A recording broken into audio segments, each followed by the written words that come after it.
그 학습 장애라는 거는 아까도 이제 신부님하고 잠깐 말씀 나눴었는데 우리 한국에서는 이 장애 그러면은 굉장히 인상들이 나쁘죠.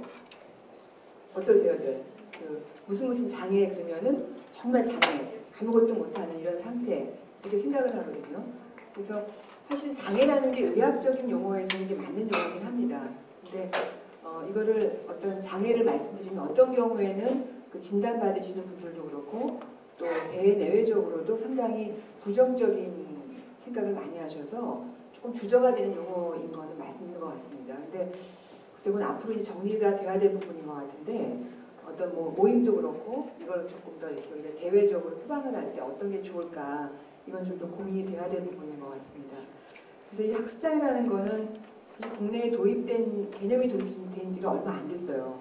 그러니까 소아정신과에 관련된 많은 어려운 점들이 사실은 국내에 소개된 게 한 15년, 길게 20년, 그리고 그동안 계속 미진하다가 한 10년 전경부터 여러 가지 활성화되면서 최근 한 5년 내에 그 ADHD, 주의력 결핍, 과잉행동장애 이런 게 좀 더 이렇게 구상이 됐고 그 전까지 사실 그런 게 병인지 그런 거에 대한 개념도 거의 없는 상태였었죠. 그래서 상당히 그 병이라기보다는 아이가 나쁜 걸로 이렇게 접근이 됐기 때문에 많은 어려움들이 있었던 것이 사실이었습니다. 근데 이 학습장애는 더더군다나 이렇게 눈에 얼핏 띄지가 않잖아요. 이렇게 뭐 ADHD처럼 뭐 부산한 것도 아닌 거고 다른 문제가 없는 아주 순수한 학습장애는 얼핏 눈에 안 띕니다. 조용히 공부를 못하기 때문에. 그래서 사실 이목을 조금 받기도 어려웠었고 다른 워낙 이렇게 힘든 상태가 많기 때문에 좀 밀렸던 것도 사실이죠. 근데 해가 지나갈수록 실제 학습 현장에서도 그렇고 학교에서 많이 이런 문제를 봉착하게 되고 조금씩 관심이 드는 그런 분야가 아닌가 싶습니다. 근데 이제 국내에 보면은 사실 한국만 그런 것 같지는 않아요. 그 동남아시아 쪽은 다 그런 것 같은데 학습하고 관련돼서 굉장히 굉장히 광적이잖아요. 그래서 다른 건 다 용서해도 공부 못하는 건 용서가 안 되는 분위기가 한국적인 특히 분위기죠. 그래서 이 학업과 관련돼서는 굉장히 열의도 많이 갖고 있고 실제 이게 부진하게 되면은 성품 자체가 인간성이 나쁘게 되기 때문에 공부를 못한다는 건 상당히 어려운 일인데요. 이 학습장애가 있는 경우에는 공부를 잘하기가 좀 어렵죠. 기본적으로. 그러니까 어떤 지능과 무관하게. 그래서 이 학습장애가 갖고 있는 여러 가지 어려운 점들이 있는데 그런 것들을 조금 몇 가지 짚어보고 그다음에 다시 말씀을 나누겠습니다. 2005년도 자료인데 그 대한민국에 있는 그 학생들의 숫자인데요. 보니까 초등학생이 400만 명 정도, 그 다음에 중학생이 한 200만 명 정도, 고등학생이 한 176만 명 정도 이렇게 되어 있더라고요. 그리고 그 중에서 특수학교에 재학 중인 학생이 한 2만 3천 명 정도 이렇게 자료가 나와 있던데 그 학습장애가 얼마나 많은가 보면은 읽기장애가 지금 국내 자료는 아닙니다. 근데 학습장애라는 거는 국가 상관없이 인종 상관없이 거의 비슷하게 병이 발생한다고 보기 때문에 거의 대동소이하지 않을까 싶습니다. 근데 읽기장애 같은 경우에는 한 3% 정도 지금 얘기하거든요. 초등학교 학생에서. 그럼 저희 학생이 400만 명인 거 생각해 보면은 한 16만 명 정도가 읽기장애라고 볼 수가 있겠고 뭐 산술장애 이거는 한 1% 얘기하는데 이거를 대비해 보면은 한 4만 명 정도. 쓰기장애는 정확한 어떤 그 자료가 없는 상태고요. 근데 운동기술 장애는 조금 이따 말씀드리겠지만은 조금 다른 형태의 학습장애인데요. 이거는 한 6%까지 굉장히 많다고 되어 있습니다. 근데 이거를 보면은 한 67만 명 정도 이렇게 해서 상당히 거의 뭐 50만 명 이상 내지는 한 100만 명에 가까운 그런 아동들이 이건 학동기 아동들입니다. 사실은 이런 학습과 관련된 어떤 어려움을 갖고 있다 저희가 볼 수가 있죠. 근데 사실 이게 작은 숫자가 아닌데 그 굉장히 많은 숫자에 비해서는 간과되어 분야구나 하는 것을 저희가 조금 알 수가 있습니다. 그래서 학습장애 종류가 어떤 게 있느냐 우리가 흔히 이제 읽기장애, 난독증을 많이들 알고 계시는데 이거는 이제 물론 가장 학습장애 좀 많은 비중을 차지하는 겁니다. 근데 이거는 그 중에 하나가 되겠고요. 이거 이외에도 뭐 쓰기장애, 산술장애, 운동기술장애 이런 것들이 있는데 우리가 학습장애에 크게 두 가지 개념이 있어요. 한 가지는 언어적인 학습장애.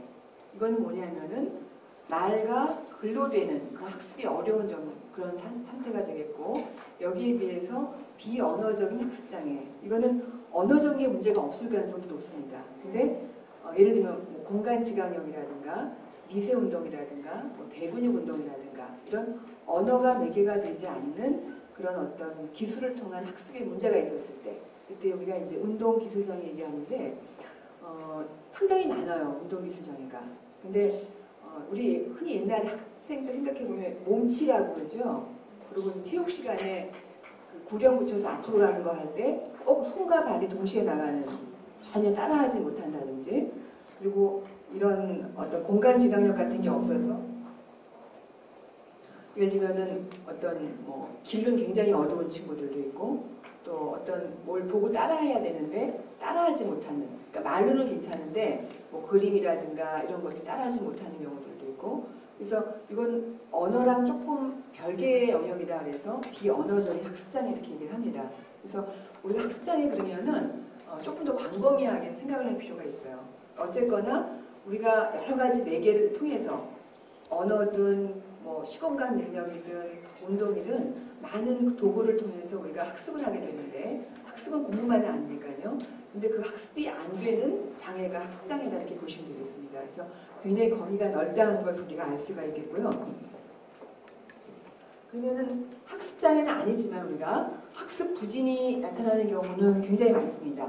그래서 일단은 가장 많은 경우가 학업 성취도가 정상 범주인 거죠. 그러니까 1등은 못하지만 10등 내는 못 들지만 그래도 그냥 그 나이 또래에서 배워야 되는 것을 하고 있는데, 너무 이게 기대 수준이 높다 보니까 못하는 게 되는, 학습 부진이 됐다고 생각하는 그런 경우가 종종 있겠고요. 그리고 또 하나는 환경적 요인들, 어떤 학업의 기회가 부족했다든지, 아니면은 잘못된 교수법을 통해서 학업에 흥미를 상실했다든지, 아니면 문화적인 요인들, 학업이 중요하지 않은 문화도 있거든요. 그래서 그런 곳에서는 학습 부진이 많이 오죠. 그러니까 미국의 뭐 인디언들 불학이라든지 이런 경우에는 학업이 중요하지 않으니까 뭐 굉장히 문맹도 높아지게 되고, 그 다음에 뭐 이런 여러 가지 문제, 학습적인 문제가 많이 생긴다고 합니다. 그다음 또 하나가 뭐 시각이라든가 청각 등의 학습을 할 수 있는 기관에 문제가 있는 경우 당연히 학습 부진이 오겠죠. 잘 못 듣거나 안 보이기 때문에.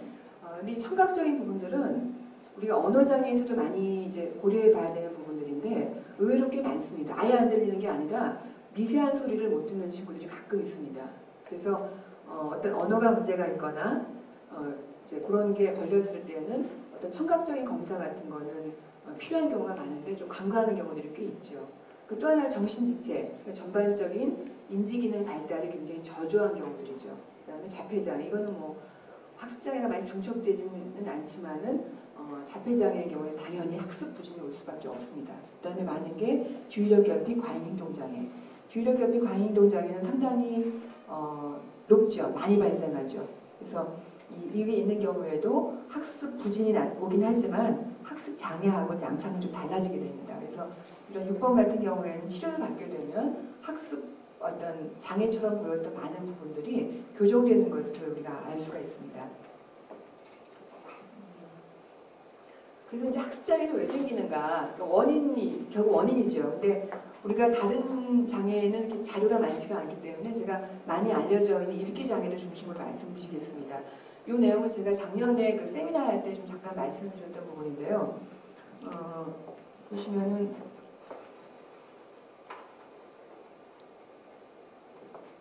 화살표가 나오나요? 네. 그 우리가 이제 그 여러 가지 원인 중에서 먼저 그 신경학적인 매개체다 이런 얘기를 하거든요. 그래서 이거는 어떤 부위인가 하면은 우리 이렇게 뇌를 이렇게 반으로 했었을 때 이 옆모습을 본 거예요. 그래서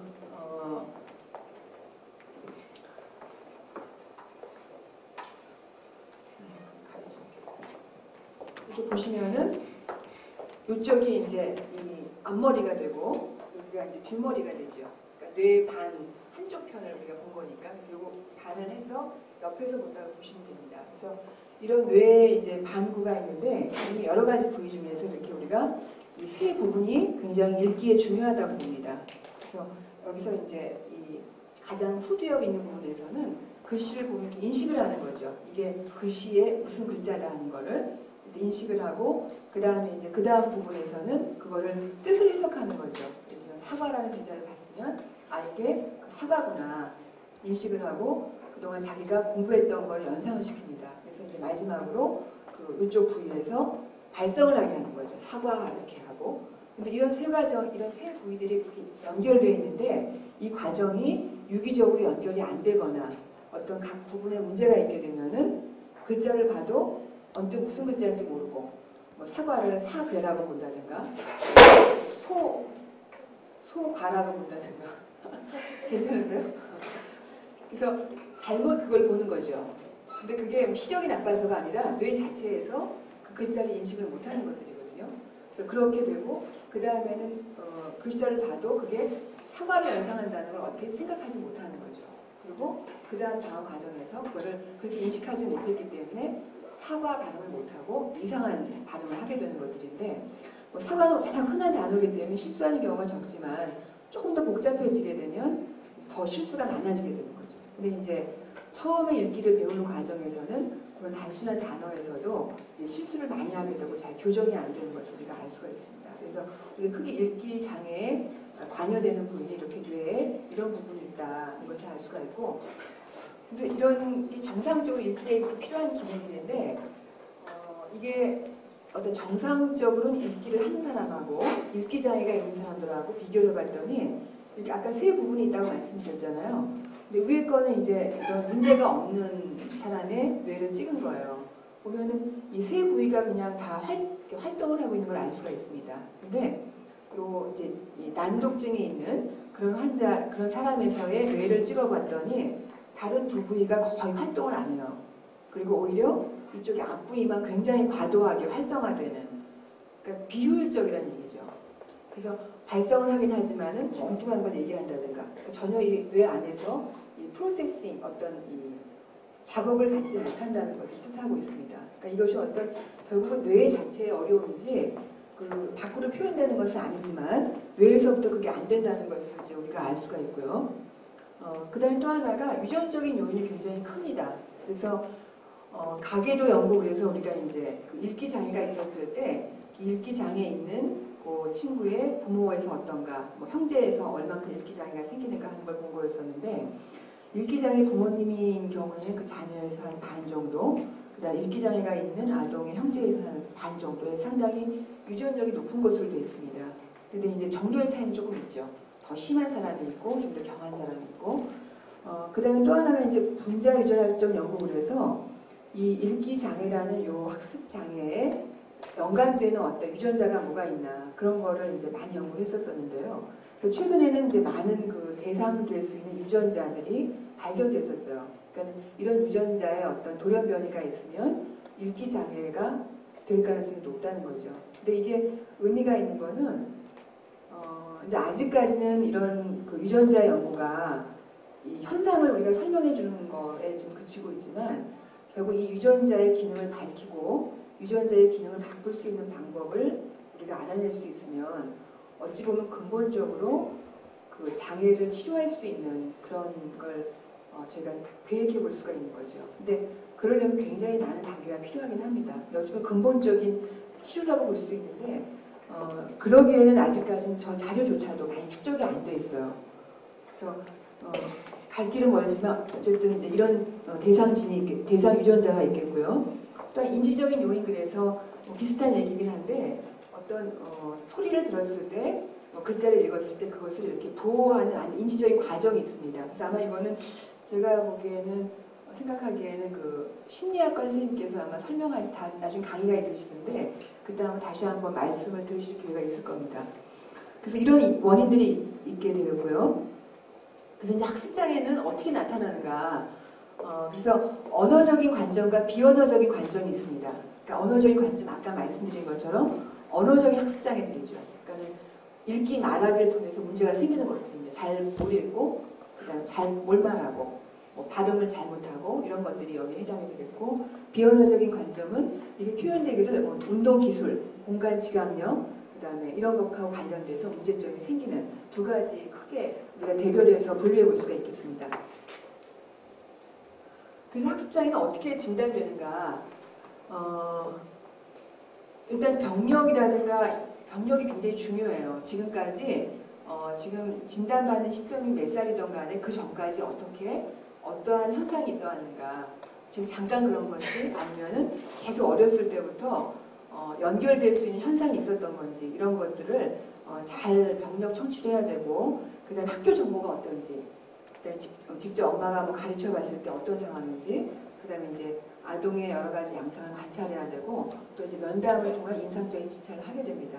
그리고 이제 그 다음 단계에서 어떤 잠정적으로 학습장애 가능성이 높다라고 생각이 되면은 여기 이제 인지기능 검사를 포함한 심리 검사 같은 걸 하게 되죠. 그래서 이 친구가 어떤 지적인 부분이 어떻구나, 이런 거를 좀 저희가 파악을 하게 되고요. 다른 어떤 심리적인 문제가 있는 게 없는가, 이런 것도 같이 보게 되고, 그다음 단계에서는 정말로 그런 학습 기능 상태가 어떤가, 그런 걸 평가하게 됩니다. 그래서 읽기 상태가 그 학년, 자기 연령에 비해서 몇 %쯤 되는가, 쓰기는 어떤가, 이런 걸 보게 돼서 정상 범주에 들어가면 저희가 조금 부모님이 느끼시기에는 약간 좀 부진하다고 느껴도 학습 장애라고 얘기하지 않습니다. 근데 대부분의 학습 장애라고 진단되는 친구들은 예를 들면은 읽기 장애 같은 경우에는 뭐 산수 같은 수학 같은 거는 지능이 괜찮은 경우에는 뭐 그 또래에 훨씬 넘어가는 경우도 있고, 근데 유독 읽기 같은 거는 지금 뭐 5학년 학생이 뭐 3학년 수준이라든가, 뭐 쓰기 같은 것도 뭐 비슷하다든가, 그렇지만 뭐 수학은 자기 학년에 걸맞는다든가, 이런 양상을 보이게 됩니다. 그래서 그걸 통해서 우리가 진단할 수가 있겠고, 또 한 가지는 조금 질적인 평가인데요. 사실 경험이 많으신 검사자가 필요하세요. 그러니까는 단순히 어떤 수치적인 차이도 있지만은 이렇게 여러 가지 검사하면서 이 아동이 보여지는 특성들이 있어요. 그러니까 예를 들면 이런 주의력 장애가 있는 친구들은 너무 급하게 하기 때문에 굉장히 많이 틀리는데, 너 이거 틀렸잖아, 그럼 얼른 교정을 합니다. 근데 이 학습장애가 있는 친구들은 자기가 항상 틀리는 부분들이 있어요. 그러니까 이 뇌 속에서 잘 이런 어떤 과정을 잘 밟지 못하는 글자들이 있는데, 그런 것들은 지적을 해줘도 반복해서 틀리게 됩니다. 그리고 항상 일정한 패턴의 어떤 오류가 있어요. 그래서 그런 것들이 어찌 보면 이런 양적인 것보다 더 중요할 수가 있는데, 대부분의 경우에서는 양적인 어떤 저하고 이런 질적인 것하고 같이 가는 경우가 많습니다. 그래서 굉장히 주의 깊게 검사하는 게 중요하고, 그래서 어떤 이 아동이 어떠한 기능이 얼마만큼 저하가 있고 어떠한 문제점이 있구나 하는 걸 파악하는 게 굉장히 중요하고, 그렇지만 어떤 실험을 통해서 이거를 발견하는 것은 아니고요. 이런 단계를 거치기 때문에 우리가 임상적인 진단을 한다, 이렇게 볼 수가 있습니다.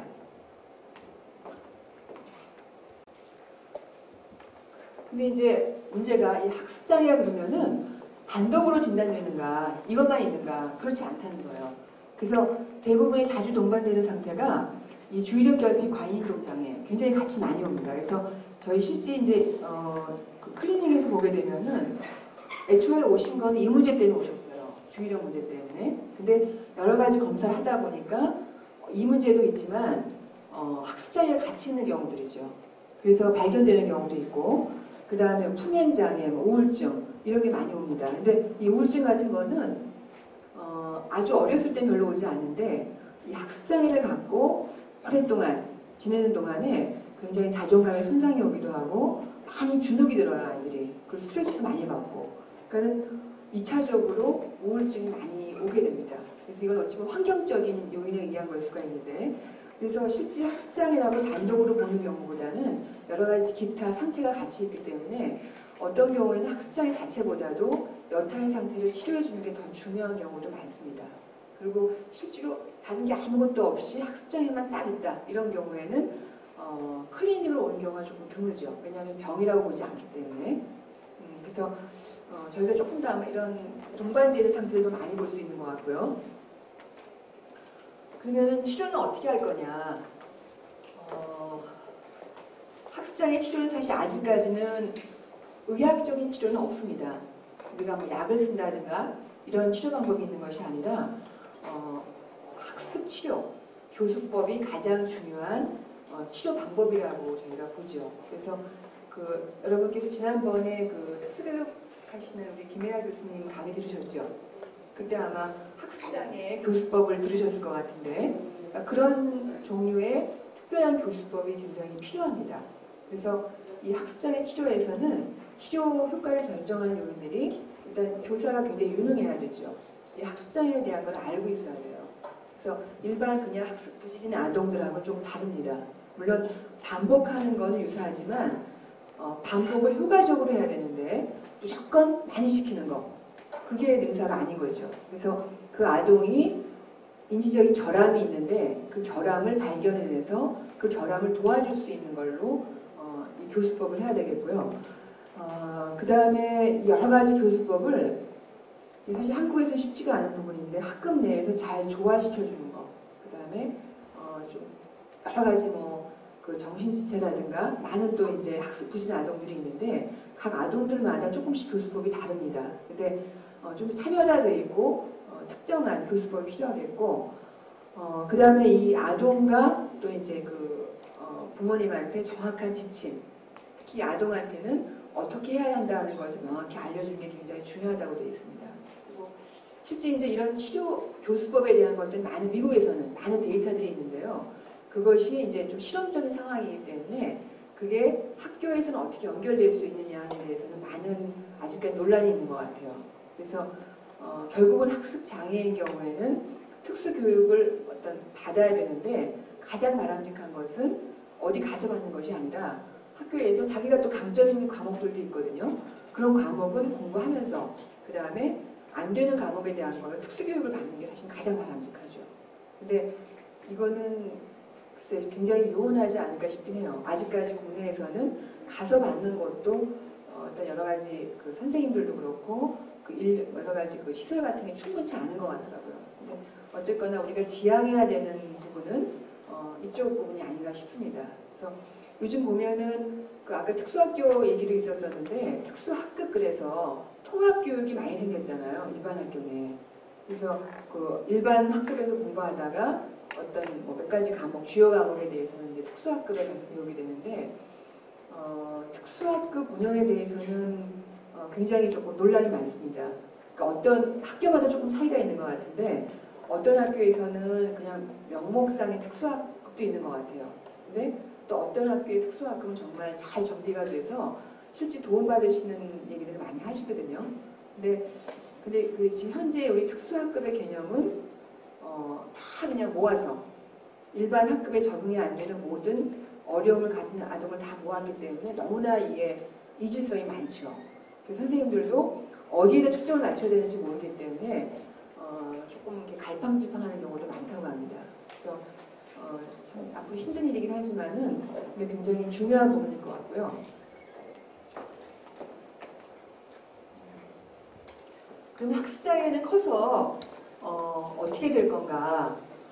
이 학습장애는 어릴 때부터 조금씩 어떤 그런 모습이 보일 수 있는데 우리가 조금 명확히 알 수 있는 게 한 5세경 정도입니다. 왜냐하면 이때 이제 보통 한국에서는 한글 공부를 시키잖아요.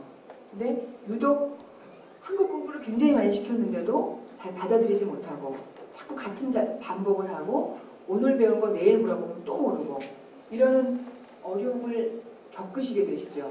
그래서 만 5세입니다. 이거는 만 5세경 한국 나이로 하면 한 6세, 6, 7세경에 처음으로 어제 뭐가 문제가 있구나 느끼시는 경우가 많으세요. 그래서 빠른 경우에는 이제 이때 오시기도 하지만 대부분의 경우에서는 초등학교 2학년 정도에 학교를 갔더니만 1학년 때는 그냥 어린 줄 알고 그냥 봤는데 1년 지나고 2학년 됐는데도 여전히 비슷한 문제 받아쓰기 하면은 잘 못하죠. 연습을 굉장히 시키고 갔는데도 그게 정말 무의미하게 외워서 하기 때문에 점수가 굉장히 낮게 나오고 읽기에 굉장히 어려움이 계속 있고 계속 떠듬떠듬 한다든가 이런 문제들. 그래서 2학년 정도에 이제 많이 두드러지기 때문에 이제 오시는 경우도 있습니다. 근데 이 학습장애는 한 가지 저희가 조금 개념적으로 오해하면 안 되는 것이 어떤 발달적인 지연이 있는 거다. 이건 어떤 개념인가 하면요. 그러니까 늦게 시작했지만 대기만성 같은 의미예요. 그러니까 지금은 늦고 있지만 언젠가는 정상 레벨이 된다 이런 개념이거든요. 근데 예전에 그런 개념도 있었어요. 근데 학습장애 사실은 그런 개념은 아닙니다. 그러니까 이런 어려움이 있는 부분들이 언젠가 극복이 돼서 완전 회복이 된다. 그렇게 보기 좀 어렵습니다. 그래서 이 개념은 조금